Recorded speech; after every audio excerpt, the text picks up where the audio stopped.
et bienvenue sur la Web TV du Journal Toulousain. Meilleurs vœux avant de commencer cette émission à tous nos lecteurs et à tous les téléspectateurs de la Web TV. Et aujourd'hui, on reçoit la tête de liste socialiste à Colomiers, Karine Traval-Michelet. Bonjour. Bonjour, et permettez-moi aussi de vous adresser tous mes vœux et de les adresser bien entendu principalement aux columérines et aux columérins, très sincèrement des vœux de santé, de bonheur pour toutes les columérines et les columérins et tous ceux qui leur sont proches. Eh bien, merci à vous. On va entrer dans le vif du sujet. Justement, les vœux. Qu'est-ce qu'on peut vous souhaiter pour 2014? Une victoire au deuxième tour de l'élection municipale de Colomiers? Non, une victoire au premier tour. Soyez agréable ce début d'année. Vous m'avez tendu la perche.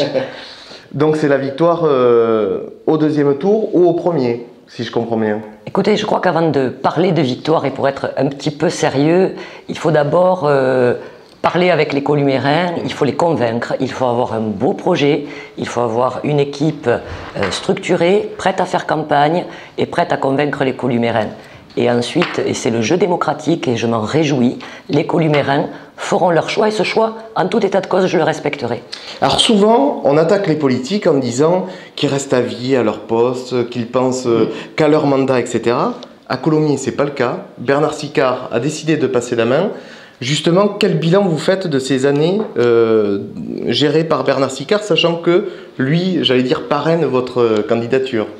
Oui, non seulement il la parraine, mais il la soutient, mais il sera également sur ma liste avec bien sûr de nombreux autres colistiers. Bien entendu, c'est dire que son soutien est entier et bien sûr sincère. Bernard Sicard a pris une décision, c'est je crois une décision remarquable, tout à son honneur. Peu commune. Peu commune, il faut le souligner. Bernard Sicard a été élu depuis de très nombreuses années, il vient d'effectuer 2 mandats de maire. Et effectivement, il l'a dit lui-même, il a souhaité à un moment donné de sa vie dire que maintenant il voulait se consacrer à sa famille, à autre chose, mais nous lui réserverons tout de même, et soyez-en certains, un rôle aussi majeur dans notre commune, certainement un rôle plus institutionnel et approprié à sa fonction. Alors on va rentrer sur le fond des dossiers columérins. Colomiers n'a pas de police municipale. Or, vos concurrents à gauche, on y reviendra, Patrick Gimena et François Dumas, ont commencé cette campagne justement en parlant d'une police municipale de proximité. Vous répondez quoi? Je crois que c'est peu connaître les columérines et les columérins et peu connaître sa ville.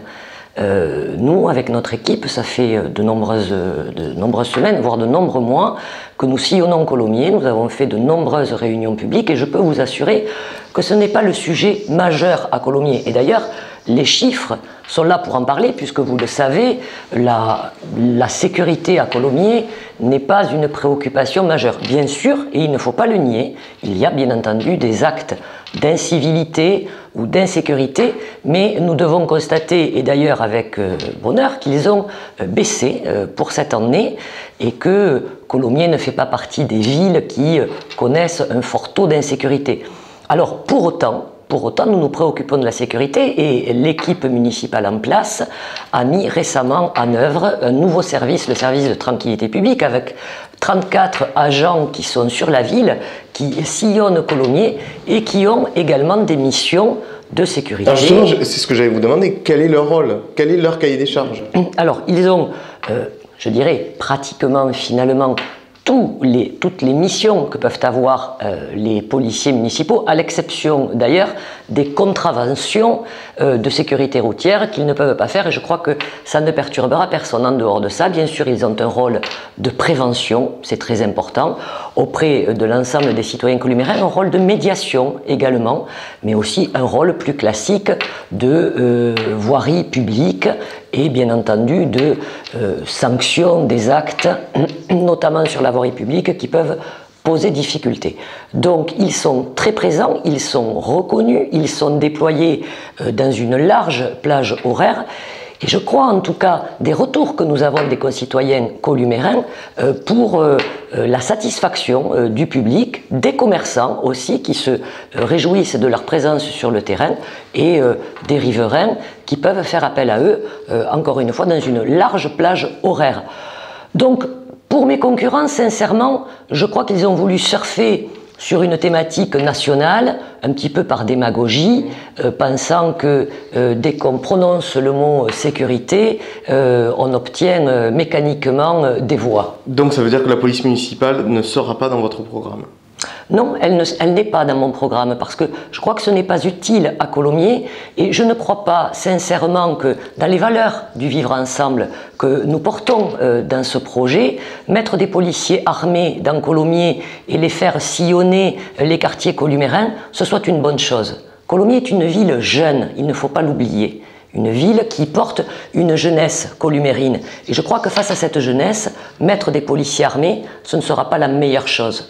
Alors, le leader de l'opposition, Damien Laborde, lui, parle emploi et vous attaque en disant qu'il est anormal qu'à Colomiers, avec toutes les entreprises qu'il y a, l'aéronautique, il y ait une telle problématique de l'emploi. Alors, lui propose dans son projet des maisons de l'emploi de proximité. Là aussi, vous répondez quoi à votre opposant ? Alors, d'abord... Est-ce que déjà c'est une problématique Oui, je le crois, effectivement, il y a un vrai enjeu sur l'emploi, à Colomiers comme ailleurs, et il est vrai que Colomiers n'est pas épargné par un taux de chômage qui avoisine bien sûr les taux de chômage nationaux. Effectivement, on peut être préoccupé par cette situation, et donc notre projet doit en tenir compte. Là-dessus, je suis entièrement d'accord. C'est vrai que nous sommes portés par une forte dynamique qui relève du niveau de l'agglomération toulousaine avec des industries de pointe et Airbus et l'ensemble de ses sous-traitants.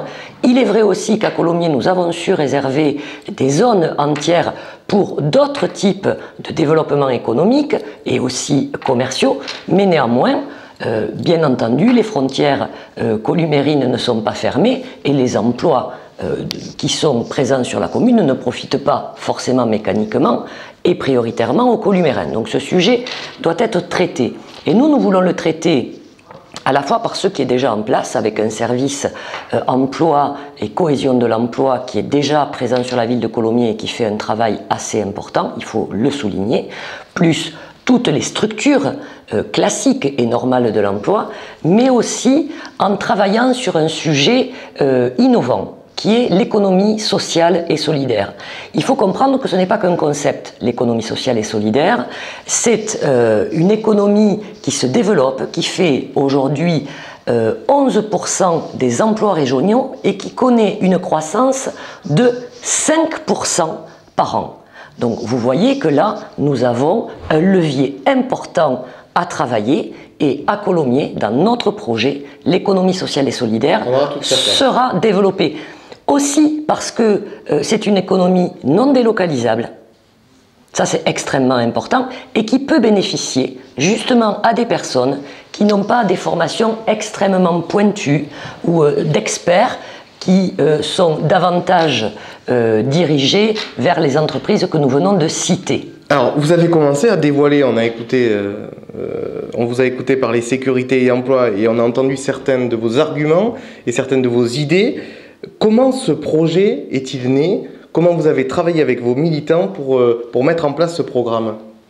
Alors, nous avons voulu, et j'ai voulu, avec l'équipe qui m'accompagne, avoir un projet partagé. Il nous a semblé que ce projet ne pouvait pas être écrit sur un coin de table, mais en même temps, il faut être responsable. Quand on est élu, on doit se présenter devant les columérines et les columérins avec un projet. Il ne suffit pas de leur dire de façon très démagogique « Dites-moi ce que vous voulez et je le ferai quand je serai élu, parce que je suis la meilleure. » Non, moi je veux arriver auprès des columérins avec un projet, partager, travailler, construit avec eux, et c'est pour ça que nous avons commencé très tôt.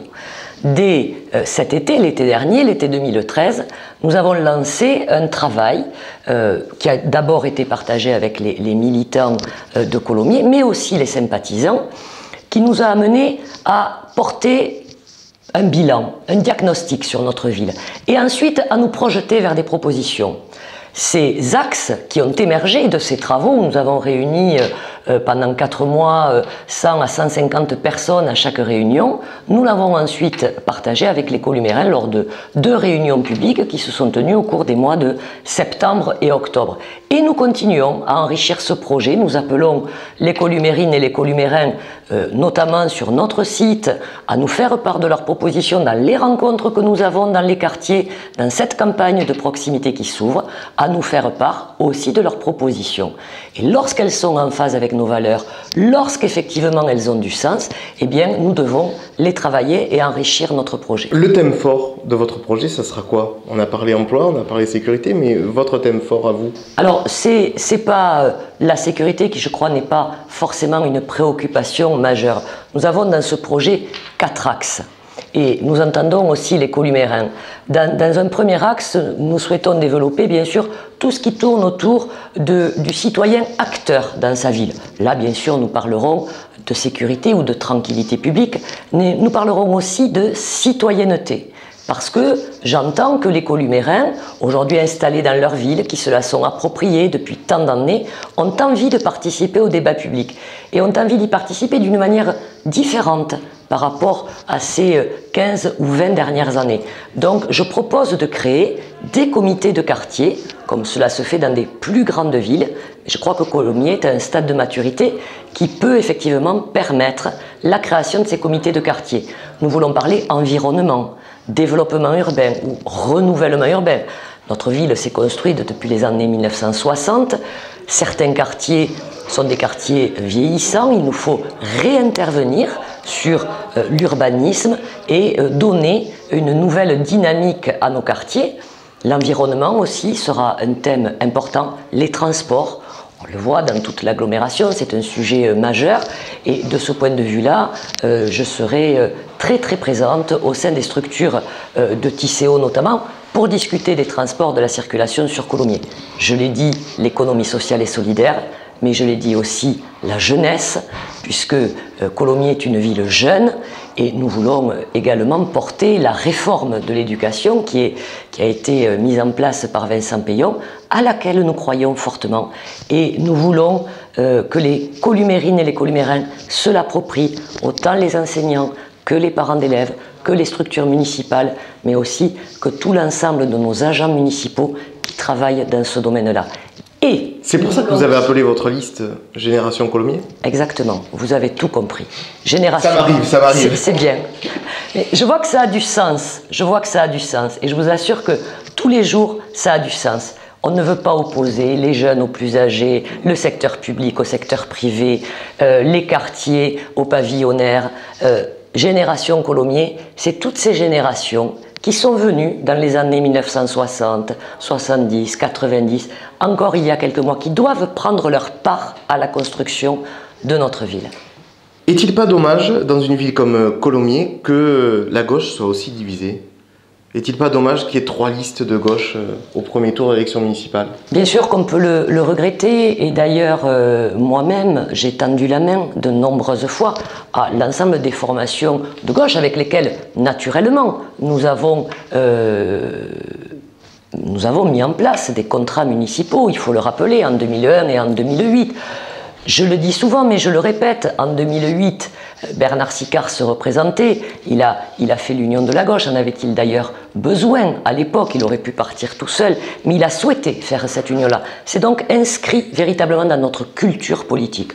Aujourd'hui, je crois que c'est à la fois une situation nationale qu'on retrouve sur de nombreuses villes, y compris de notre strate, et puis aussi des stratégies personnelles pour certains, mais on retrouve là globalement les grandes formations politiques qui ont décidé nationalement eh bien, de partir à ces élections municipales de façon séparée. François Dumas, soutenu par le Front de gauche, pour vous c'est un concurrent du Front de gauche ou c'est un concurrent dissident de chez vous, du Parti socialiste? Parce qu'on a du mal à comprendre. Je crois qu'il a fait un choix, il a fait le choix politique de rejoindre le Front de gauche. C'est donc son choix. Je crois qu'il ne faut pas qu'il oublie néanmoins qu'il a été pendant 12 ans adjointe au maire dans cette équipe municipale, adjoint à l'éducation. Et aujourd'hui, quand j'entends certains de ses propos sur la politique municipale, je suis assez étonnée, en tout cas dans une vision assez négative qu'il en a, qui n'en prennent pas au moins une large part de responsabilité. Vous pourriez vous retrouver au deuxième tour ? Ce sera à eux de le décider. Je pense bien que je serai en tête avec une équipe forte, solide, constituée, dynamique, enthousiaste. Et donc nous verrons à l'issue du premier tour, si déjà il y a un second tour, j'en reviens à notre propos du début, et à ce moment-là nous verrons. D'accord, c'est comme au rugby, vous leur transmettez le ballon, c'est à eux de prendre la responsabilité, c'est ça le discours. Moi je pars avec une équipe qui est prête pour aller ensemble, déterminée, unie, soudée, jusqu'au bout. Karine Traval-Michelet, merci d'être venue ici au sein de la rédaction du Journal Toulousain, et à une prochaine fois, et à très bientôt sur la web TV du Journal Toulousain et sur tous nos réseaux sociaux, Twitter et Facebook. Merci à vous.